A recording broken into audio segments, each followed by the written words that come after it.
Boa noite. Mais uma vez um prazer estar com os irmãos para compartilharmos a palavra do Senhor. Está chegando o fim já, né? Parece que começou ontem, mas já está terminando. Nós estamos pensando então nas experiências humanas do Senhor Jesus Cristo. Nas três primeiras experiências nós olhamos, ainda que de forma muito superficial, sendo o nascimento, o batismo e a tentação, nós chamamos então essas três experiências do Senhor Jesus Cristo de separação ou santificação. O servo de Deus sendo separado, santificado para um trabalho, para uma obra. Depois ontem nós olhamos também, muito superficialmente, para o episódio da transfiguração. E hoje, na permissão do Senhor, nós vamos olhar um pouquinho para o Getsêmani. E para essas duas experiências, nós vamos, para essa sessão de duas experiências, nós vamos chamar de serviço. Então, santificação e agora essas duas, serviço. O servo de Deus prestando um serviço ao Pai, à humanidade, né? A nós pecadores. Então vamos ver uns versículos. Primeiro eu gostaria que nós lêssemos Lucas 22. Temos um versículo aqui.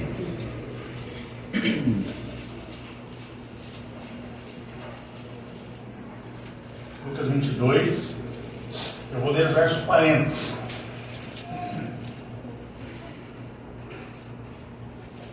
Chegando ao lugar escolhido, Jesus lhe disse: orai, para que não entreis em tentação. Que o Senhor abençoe a sua palavra. Amém. Gostaria de ficar com essa expressão: ao lugar escolhido. Chegando ao lugar escolhido. Esta semana que nós estamos lendo aqui, quinta-feira, estamos na quinta-feira, já no cair da tarde da quinta-feira. Foi uma semana de muitos últimos do Senhor Jesus. Muitos últimos. Se nós lermos Mateus 24, nós vamos ver com detalhes ali a última visita no templo, por exemplo. Nós vemos no finalzinho do capítulo 23, também de Mateus, nós vamos ver, por exemplo, o último embate com fariseus, saduceus, religiosos dos seus dias. Parece-nos que o Senhor Jesus está se despedindo. Quando, por exemplo, ainda em Mateus 24, nos é dito a respeito do templo, nos é dito que ele saiu do templo, deixou o templo. Irmãos, aquilo não foi registrado, aliás, nada na Bíblia foi registrado aleatoriamente. O Senhor Jesus estava definitivamente virando as costas para aquilo. Nunca mais ele voltaria naquele tempo. Nunca mais.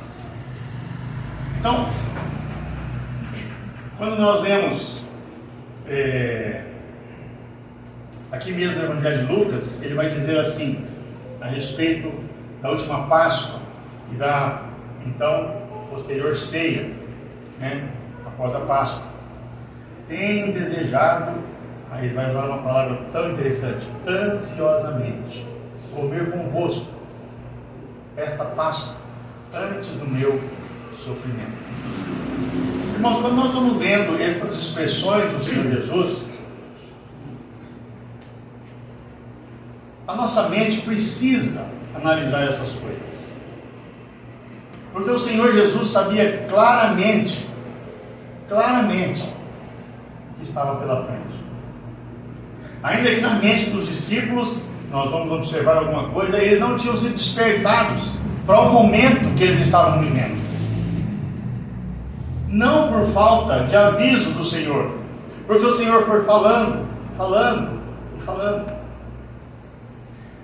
estava ali, dali algumas horas, melhor, as horas mais escuras na vida do Salvador.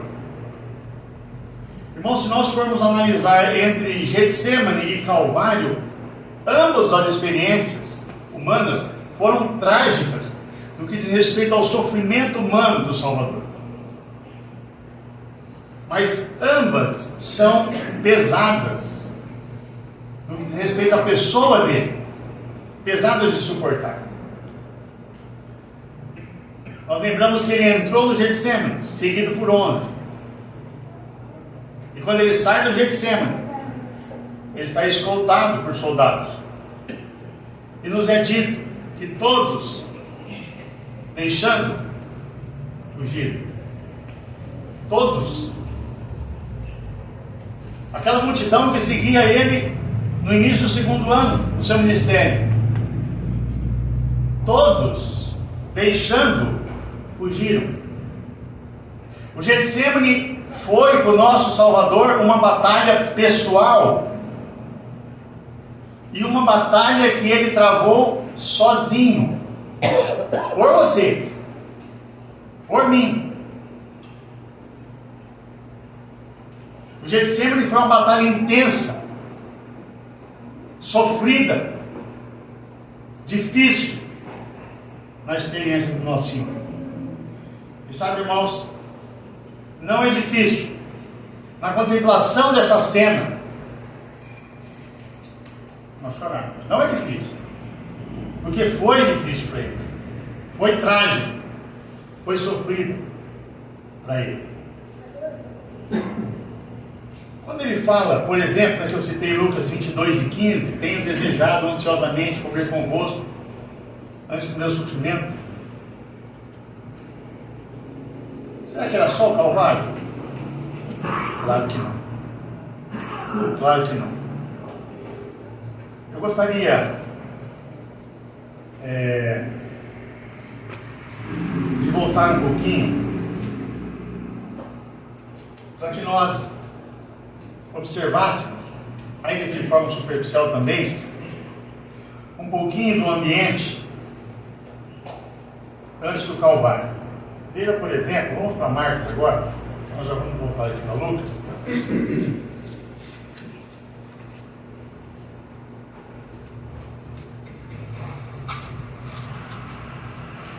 Vamos para Marcos 8.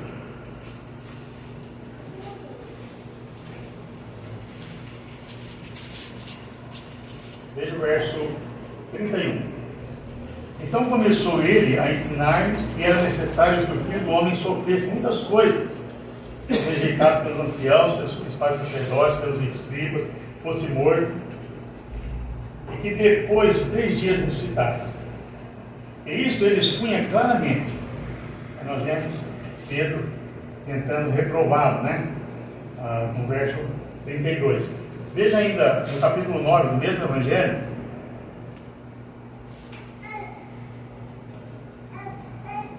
verso 31. Porque ele ensinava os seus discípulos e dizia: o Filho do Homem será entregue nas mãos dos homens e o matarão, mas 3 dias depois da sua morte ressuscitará. Eles, contudo, não compreendiam isto e temiam interrogá-lo. Veja ainda 10, capítulo 10. Estavam de caminho, subindo para Jerusalém, e Jesus ia adiante dos discípulos. Estes se admiravam e o seguiam, tomados de apreensão. E Jesus, tornando a levar à parte os 12, passou a revelar-lhes as coisas que lhe deviam sobrevir, dizendo: eis, e subimos a Jerusalém. É a 3ª vez que nós já lemos isso. E o Filho do Homem será entregue aos principais sacerdotes. Observe que o Senhor Jesus acrescenta alguma coisa aqui. Aos escribas. Condená-lo-ão à morte. E o entregarão aos gentios. Ele faz essa observação que os gentios seriam encarregados disso. Ok, aqui nós estamos aproximadamente entre 5 e 6 meses no Calvário, mas vamos avançar um pouco, João. Eu vou ler o capítulo 12 agora. João.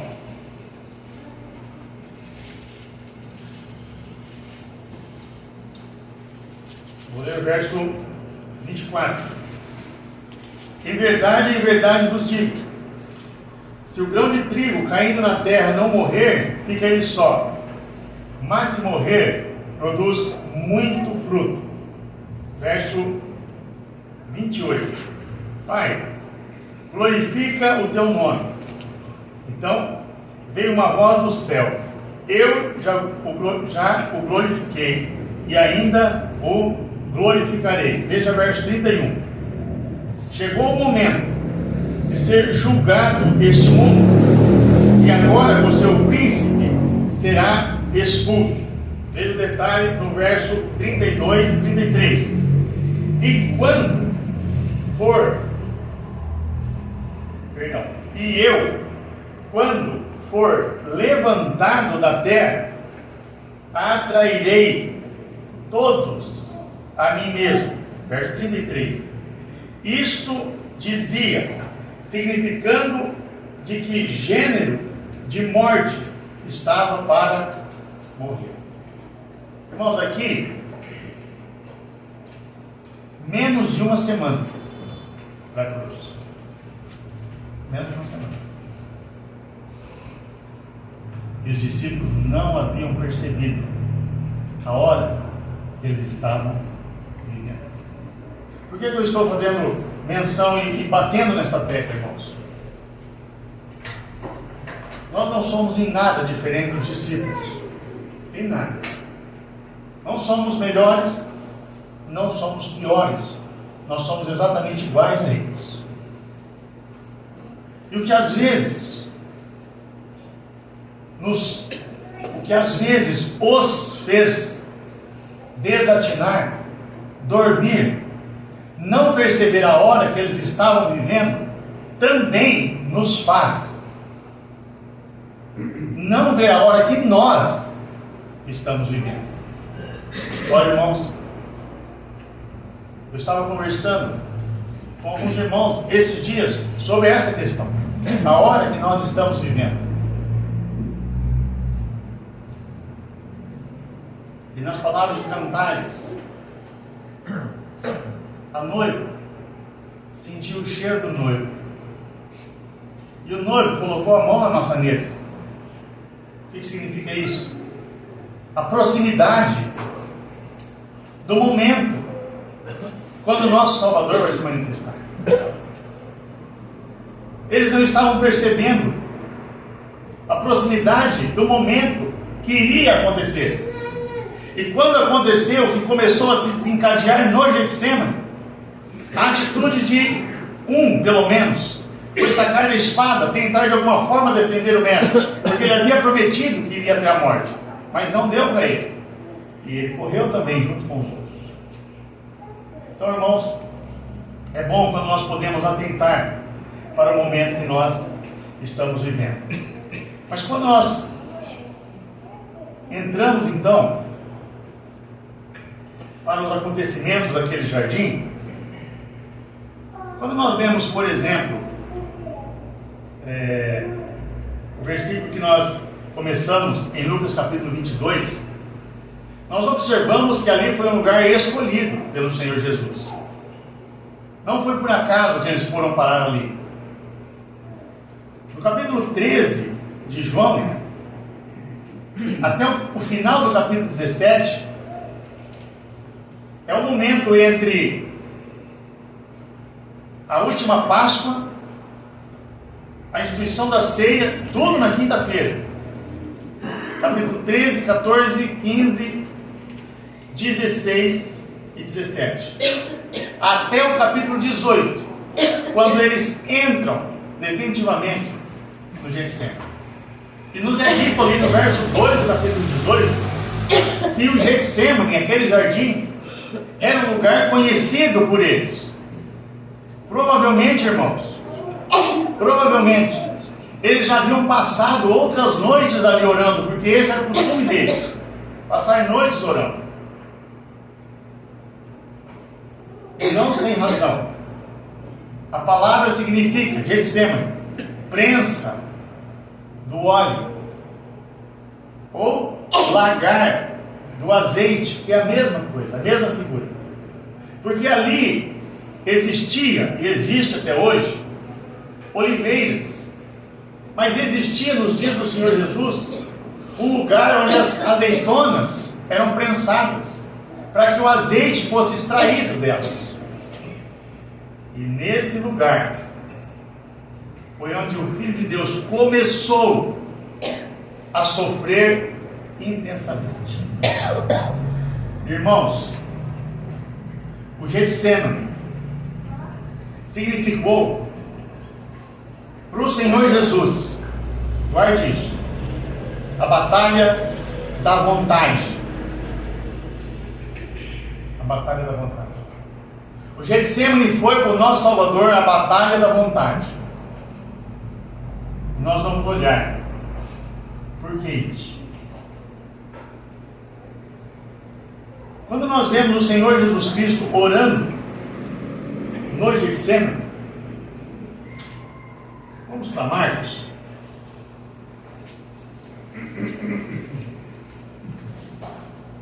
Vamos voltar para Marcos.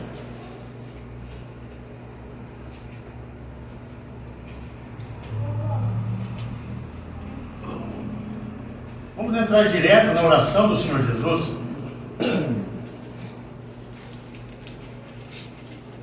Verso 36 do capítulo 14. Marcos 14, 36. Vou ler o 35. E adiantando-se um pouco, prostrou-se em terra. Marcos 14, 35. E orava, para que, se possível, lhe fosse poupada aquela hora. E dizia: Abba, Pai, tudo te é possível. Passa de mim este cálice. Contudo, não seja o que eu quero, e sim o que queres. Vamos parar aqui. Nas descrições dos evangelistas, dos 4, nós vamos ver como o Senhor Jesus dispôs este grupo de oração. Eles estavam em 12, 11 discípulos e mais o Senhor. Então 8 deles ficaram agrupados num determinado lugar. O Senhor Jesus avança com 3, Pedro, Tiago e João, os deixa ali, e o próprio Senhor avança mais um pouco, cerca de 30 metros. Então nós temos 3 grupos de oração. E nós vamos ver que Marcos vai deixar claro para nós que o Senhor Jesus deixa eles ali, pede que eles vigiem, que orem com ele, e ele vai à frente e ora, e ele volta e os acha dormindo, e repete isso, e vai assim por 3 vezes. Mas a oração, irmãos, nos é dita pelos evangelistas que ele repetiu essas mesmas palavras. Então a oração do Senhor Jesus Cristo ali no Getsemane se resumiu a esta frase: Pai, se possível, passa de mim este cálice. Irmãos, mas o que era este cálice? Será que o Senhor Jesus Cristo não queria ir ao Calvário? Será que o Senhor Jesus Cristo está pedindo para o Pai: Pai, vamos dar outro jeito? Vamos fazer a redenção da humanidade de uma outra forma? Por isso que aquilo foi a batalha da vontade do Senhor Jesus. É claro que não. O Senhor Jesus Cristo sempre teve em mente que o Calvário seria o ápice de sua vida. Nós lemos nos textos de João capítulo 12, ele diz para os seus discípulos que o grão de trigo precisava cair na terra, precisava morrer para que desse mais frutos. Ele disse para os seus discípulos o tipo de morte que ele iria morrer, o gênero. Ele deu detalhes. Será que ele não sabia? É claro que ele sabia. Então por que a batalha da vontade? Sim. O Senhor Jesus, sendo Deus, desde a eternidade, quando nada existia, quando por Ele todas as coisas que foram feitas se fez, conforme Paulo vai dizer, quando nada ainda havia sido criado, Ele era Deus, em Deus e com Deus. Irmãos, nós, seres humanos, não fomos criados porque Deus se sentia sozinho e Ele precisava de companhia, ou qualquer coisa dessa natureza. Não. Deus por si só tem o seu deleite em si. Deus é Deus em Deus. Ele não precisa de outra coisa. Será que nós entendemos isso?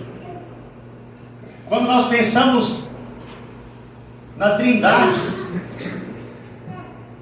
Pai contemplando o Espírito, Filho contemplando o Pai contemplando o Filho, o Espírito contemplando o Filho, eram completos em si.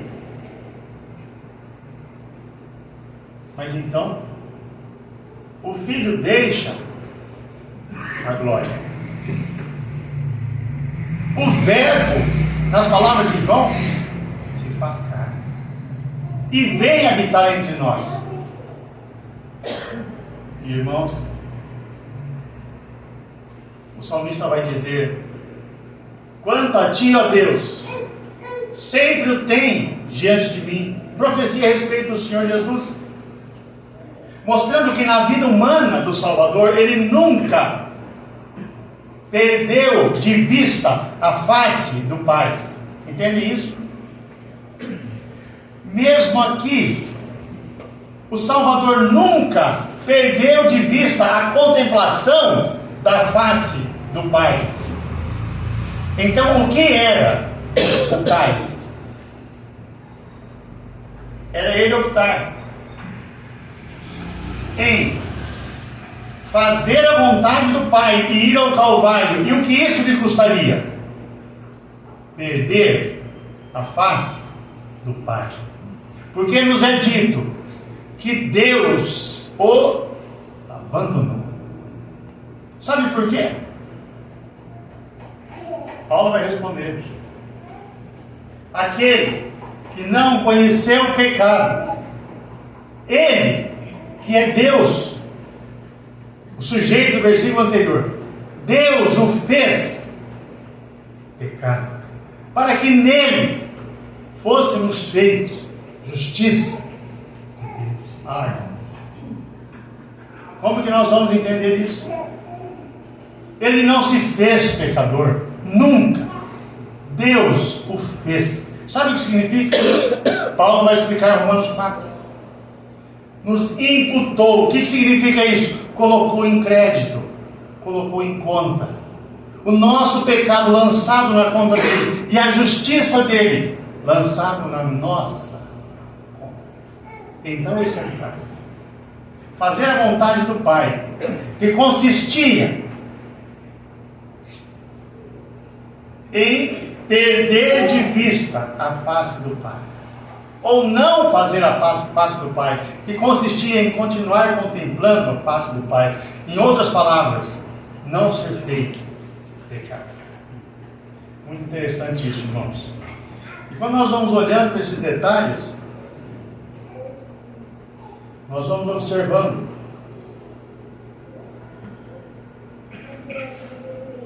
que diante disso, diante dessa decisão, Ele não se retrai. Ele se mantém firme. Uma expressão que é usada por Marcos. Deixa eu ver sei se aqui por Marcos mesmo, é por Lucas. Ele vai dizer assim, vou achar aqui, acho que é por Lucas. Ele vai dizer assim: não pudeste vigiar comigo nem por uma hora. Não vou procurar não, mas deve estar em Marcos mesmo, vamos ver, né? Deixa eu ver aqui. Olha Lucas.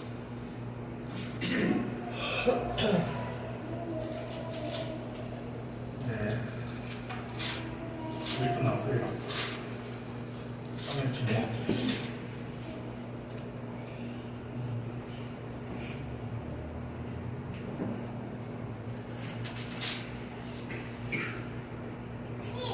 Isso mesmo. É Marcos 14, 36. Ele vai dizer assim a Pedro. Só Marcos registra esse versículo, irmão, nenhum outro registro. Porque Pedro foi aquele que estava por trás, né, da pena de Marcos escrevendo esse evangelho. Então Pedro vai dizer assim para Marcos: palavras que o Senhor Jesus disse para ele próprio, para Pedro: Simão, dorme, não pudeste vigiar nem uma hora. O que nós entendemos? Será que nós podemos deduzir? É uma pergunta, pode ser que não podemos, mas esse momento de sofrimento, de contemplação do Senhor Jesus foi de uma hora. É tempo. Uma hora de angústia. Simão, eu fiquei ali uma hora sofrendo. Você não me ajudou. Você não pôde vigiar comigo. Olha, eu gostaria, irmãos, se nós olhássemos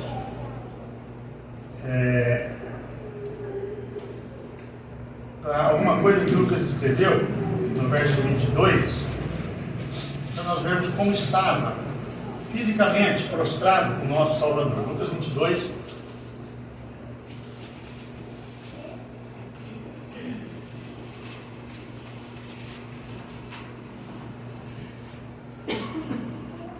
O verso 41 vai dizer assim: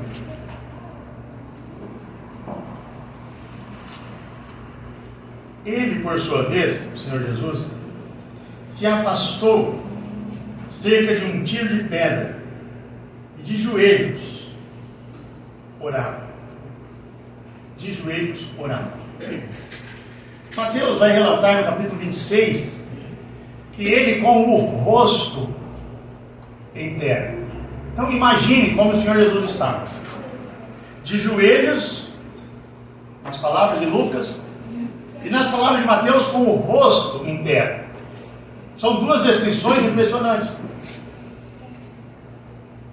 A angústia fez com que ele se curvasse a tal ponto de a sua boca ir no pó da terra.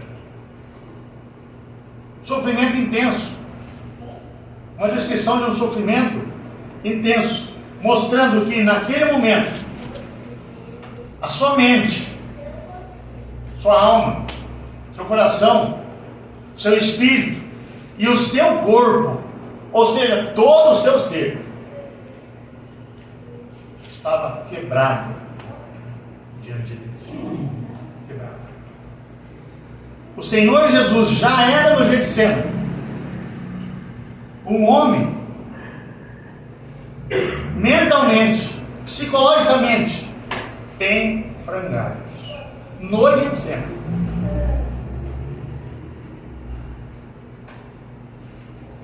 Vamos olhar algumas expressões dos evangelistas para nós analisarmos isso. Mateus 26,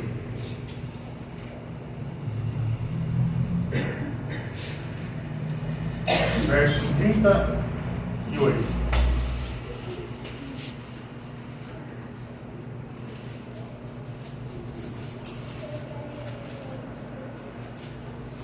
Veja o que diz aqui, 26 e 38.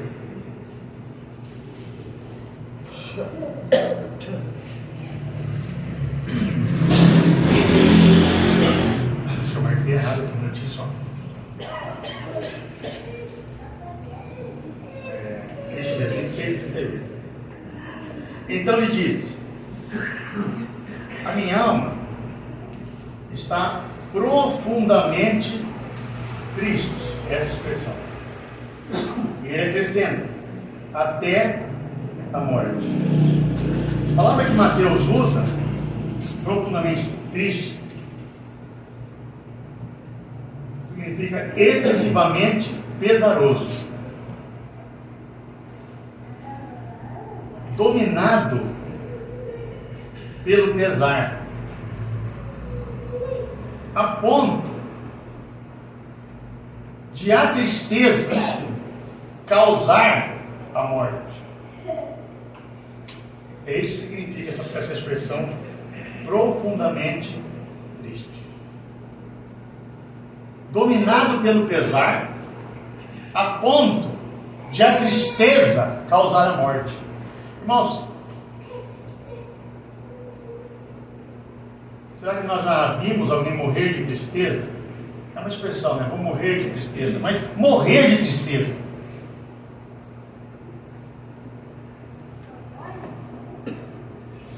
Mas ele não se retrai, repetindo. Ele avança. Marcos, a expressão que Marcos usa, 14.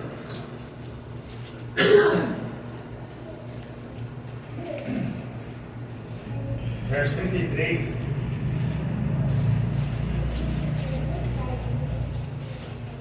A expressão que Marcos vai usar aqui. E levando consigo a Pedro, Tiago e João, começou a sentir-se tomado de pavor e angústia. Nós observamos claramente que esses três estavam com ele, no verso 33. Pedro, Tiago e João. E parece-nos, irmãos, que eles não perceberam.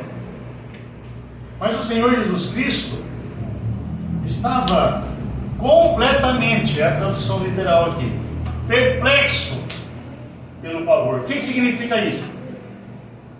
O que ele estava vendo, no que diz respeito ao Calvário, não só os sofrimentos que seriam imprimidos nele pelos romanos, não, mas o distanciamento, o virar do rosto do Pai, a separação, o abandono que ele teve na cruz, as horas de trevas, do meio-dia às 3 da tarde, que ele enfrentou sozinho. O que ele estava vendo era muito maior do que como homem ele podia imaginar. Era muito maior. Quando nós pensamos, por exemplo, irmãos, no castigo que os romanos imprimiam nos seus condenados, não era brincadeira aquilo. 2 salmos vão fazer menção disso, do que aconteceria com as costas do Salvador. Será que isso é brincadeira? É claro que não. É claro que não. O flagrum, que era aquele chicote terrível, deixa ali expostas as vértebras e os órgãos do Salvador, de forma que era possível ver um homem esquelético andando. Isso foi terrível. E o Salvador viu isso. E Marcos vai usar essa expressão.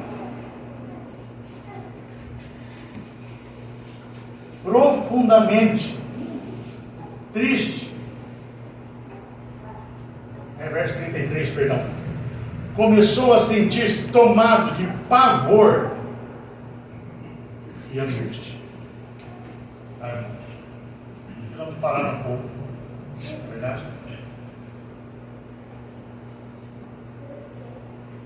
E pedir que o nosso bom pastor venha no nosso meio, com o seu cajado, com o seu óleo. Visite o nosso coração, a nossa mente. Em momentos quando a gente está olhando para essas coisas.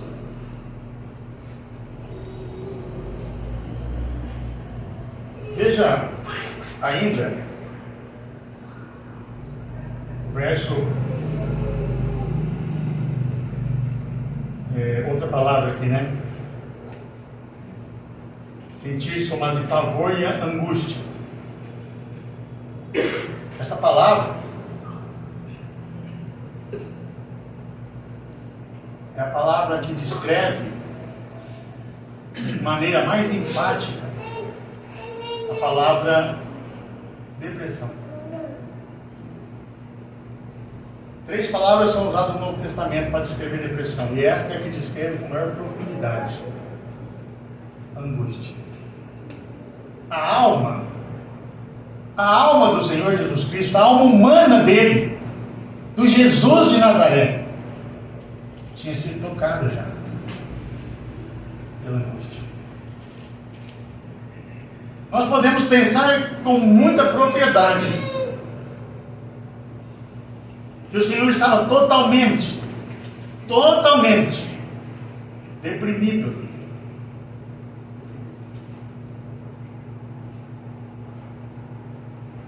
As aflições, a angústia, a pressão psicológica teria levado o Salvador à morte aqui, no Getsemane. Ele morreria aqui, no Getsemane. Irmãos, se nós não tivéssemos o relato de Lucas, capítulo 22, de verso 43, que Deus providencia um anjo, e esse anjo vem ali e sustenta o homem de Nazaré. Ele teria partido. Então ele é sustentado pelo anjo.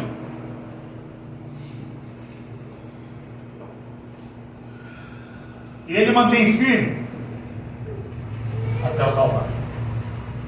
O escritor de Hebreus vai dizer assim no capítulo 5.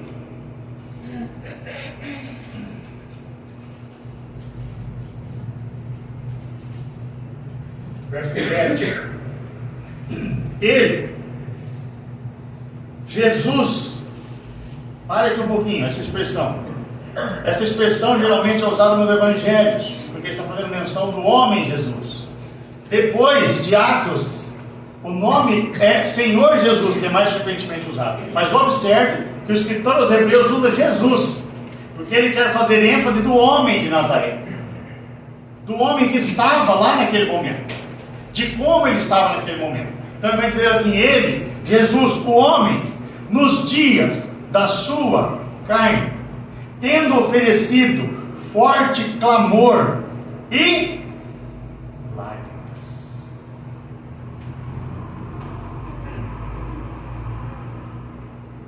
Orações e súplicas a quem o podia livrar da morte, tendo sido ouvido por causa da sua piedade, embora sendo filho, aprendeu obediência pelas coisas que sofreu. São muitos detalhes no verso, mas essa expressão aqui, tendo oferecido com forte clamor e lágrimas. Os irmãos deles estavam chorando.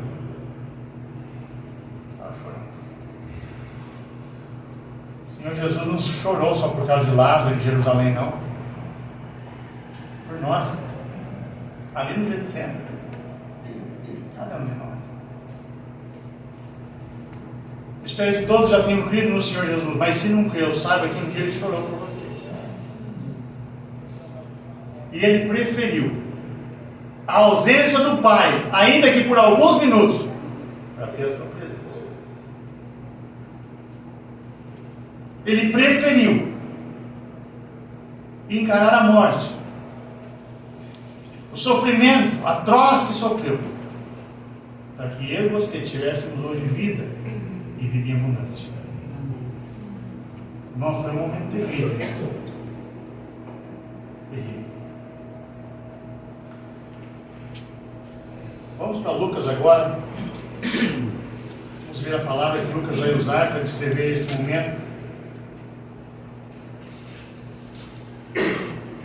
Ainda 22.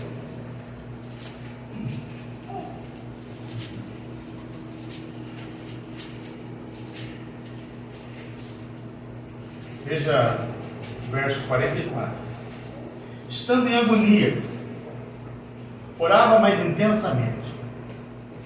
E aconteceu que o seu suor se tornou como gotas de sangue caindo sobre terra. Estando em agonia. A expressão significa lutando contra as suas próprias emoções, em profunda angústia e desespero. Lutando contra as suas próprias emoções, em profunda angústia e desespero. Tira pouco. Aí Lucas acrescenta esse detalhe. E ele orava com mais intensidade. Parece nos irmãos que à medida que a sua alma, a sua mente, que é o que está ligado à alma, sofria, o seu espírito se enchia de ânimo. E ele orava mais intensamente. E aí acontece este fenômeno. A medicina chama de hematidrose.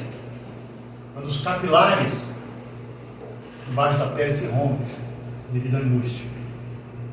E os poros começam a sair do sangue.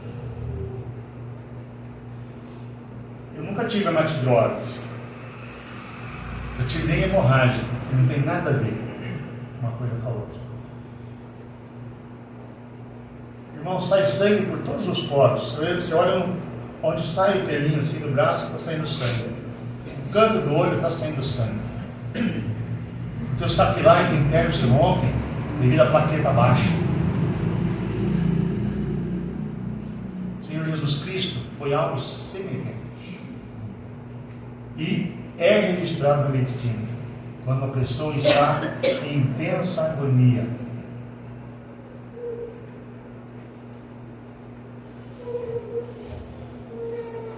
E o que aconteceu? Ele orava mais intensamente.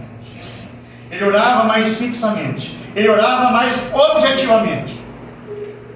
Porque ele tinha já proposto no seu ser ir até o Calvário. Ele tinha proposto no seu ser encarar o abandono do Pai.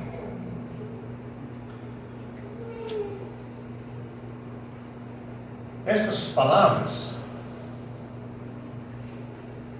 que nós vemos aqui, essas expressões usadas por Mateus, por Marcos e por Lucas, elas só aparecem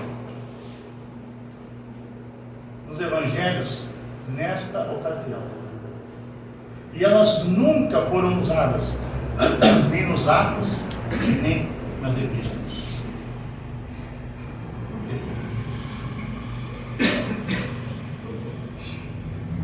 Não nos é dito na Bíblia que outra pessoa tenha tido esse sentimento, irmão. Não nos é dito na Bíblia que outra pessoa tenha sofrido igual o Salvador sofreu. Não nos é relatado na Bíblia que alguém tenha entrado em tamanho desespero como o nosso Salvador. Paulo vai falar que chegou ao ponto de desesperar da própria vida, mas ele não usou nenhuma dessas palavras e ele sofreu muito. Nós precisamos entender aquilo que o nosso Salvador sofreu. Precisamos entender.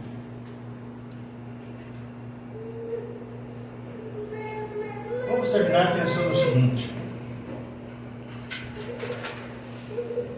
por que ele foi abandonado no Calvário? Alguns versículos para nós pensarmos. João vai dizer assim: Deus é luz, e não há nele trevas nenhuma. Não é isso? Paulo vai dizer que não há comunhão entre luz e trevas. 1 Coríntios. E o que o nosso Salvador era no Calvário? Trevas. Pecado. Não pecado, mas pecado. Deus, irmãos, não podia compactuar com ele. Entende? Deus não podia mirar o seu filho. E quando ele dá aquele grito de desespero, Deus meu, por que me desamparaste? Fenômenos acontecem na permissão do Senhor, vamos olhar um pouquinho amanhã para isso. Mas a coisa mais terrível que nunca tinha acontecido era a face do filho deixar de contemplar a face do pai. Aconteceu no Calvário. Aconteceu. Deus separou-se do seu filho, não podendo comungar com ele, porque ele se fez voluntariamente pecado. Pense nisso. Pense nisso. Eu acredito que nós vamos, se não somos salvos ainda, rever o nosso conceito. E se somos, olharmos com mais amor para o nosso Salvador. Que o Senhor nos abençoe. Amém. Amém.